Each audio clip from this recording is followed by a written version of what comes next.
تو ہماری قوم کا جوان ڈاکٹر انجینئر کی تقریر سننے والا اس میں بھی لاجک ڈھونڈتا ہے اور کہتا ہے کہ یہ جنت کا باغ ہے، اس میں کیا لاجک ہے؟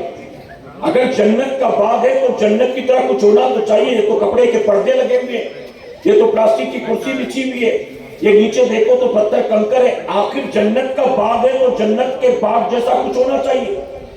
جو ہر چیز میں لاجک ڈھونڈتے. تو میرے پیارے آقا کے پیٹوانوں میں ان سے پوچھتا ہوں، کیا انہوں نے جنت کو دیکھا ہے؟ ان کے باپ دادا پردادا نے دیکھا ہے؟ کسی نے نہیں دیکھا. نبی نے فرمایا جنت ہے تو مان لیا کہ نہیں مانا؟ نبی نے کہہ دیا جنت ہے، مان لیا. نبی نے کہہ دیا جہنم ہے، مان لیا. نبی نے کہہ دیا اللہ ہے، مان لیا. نبی نے قرآن کو کہا یہ اللہ کا کلام ہے، مان لیا. نبی نے فرمایا قبر میں 3 سوال ہوں گے، مان لیا. نبی نے کہا میدان قیامت میں تمہیں حساب کتاب کے لیے اٹھایا جائے گا، مان لیا. تو جب اس نبی کے کہنے پر سب کچھ مان لیا ہے تو کیا اس سے جنت کا باغ نہیں مانیں گے؟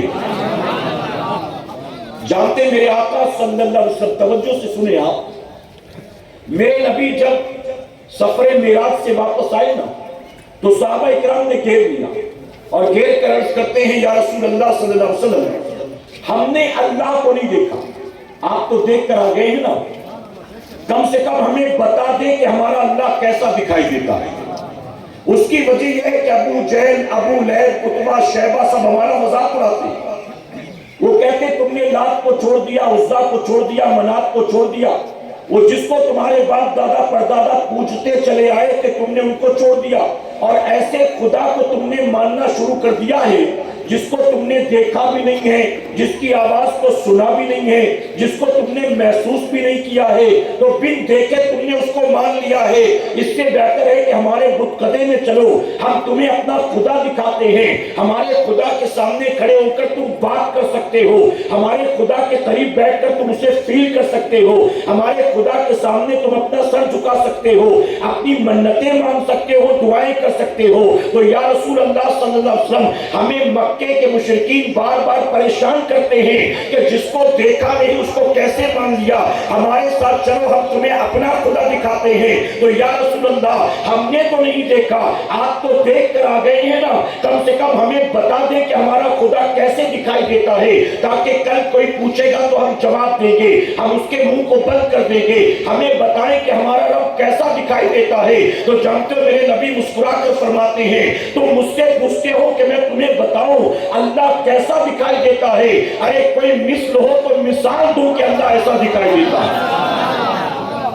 کیسے بتاؤں کہ کیسا دکھائی دیتا ہے؟ کوئی مثل ہو تو مثال دوں کہ اللہ ایسا دکھائی دیتا ہے. جب نبی نے یہ فرمایا تو جانتے ہو تمام صحابہ ایک زبان ہو کر بے ساختہ پکار اٹھے، ایک دیکھنے والے کا کہاں مان لیا ہے، ایک دیکھنے والے کا کہاں مان لیا ہے، بن دیکھے تجھے ہم نے خدا مان لیا.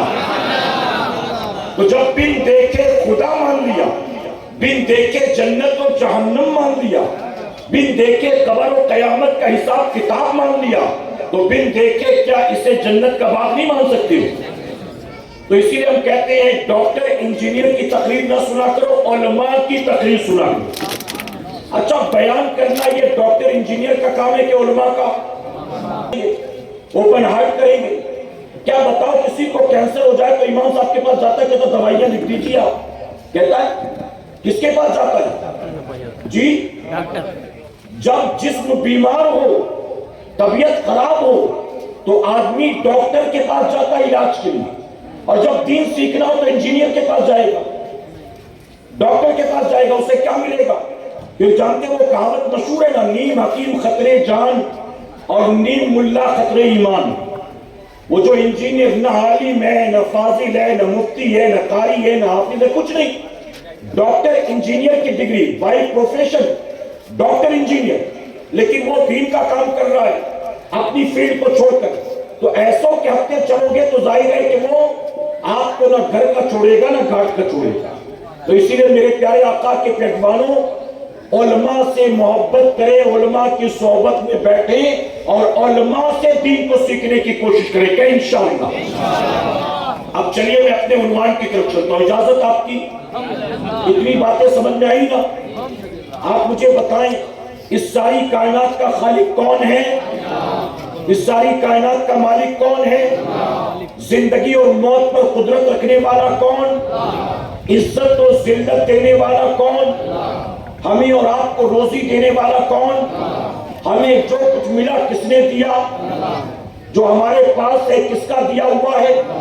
جو ہمیں ملے گا کون دے گا؟ مانتے ہو نا؟ ہمیں جتنی نعمتیں ملی سب اللہ نے دی، اور جو ملیں گی ان فیوچر وہ اللہ ہی عطا کرے گا۔ ہم نے پوری دنیا کو چیلنج کیا اور بحیثیت مسلمان پوری دنیا کے سامنے ہم نے اعلان کیا، ہم مسلمان ہیں، پتھر کنکر کی پوجا نہیں کرتے، چاند سورج کی پوجا نہیں کرتے، دریا و صحرا کی پوجا نہیں کرتے، چرند پرند کی پوجا نہیں کرتے، ہم اللہ کے نام لیوا ہیں، اور ہم اس بات کی گواہی دیتے ہیں نہیں ہے کوئی معبود سوائے اللہ کے۔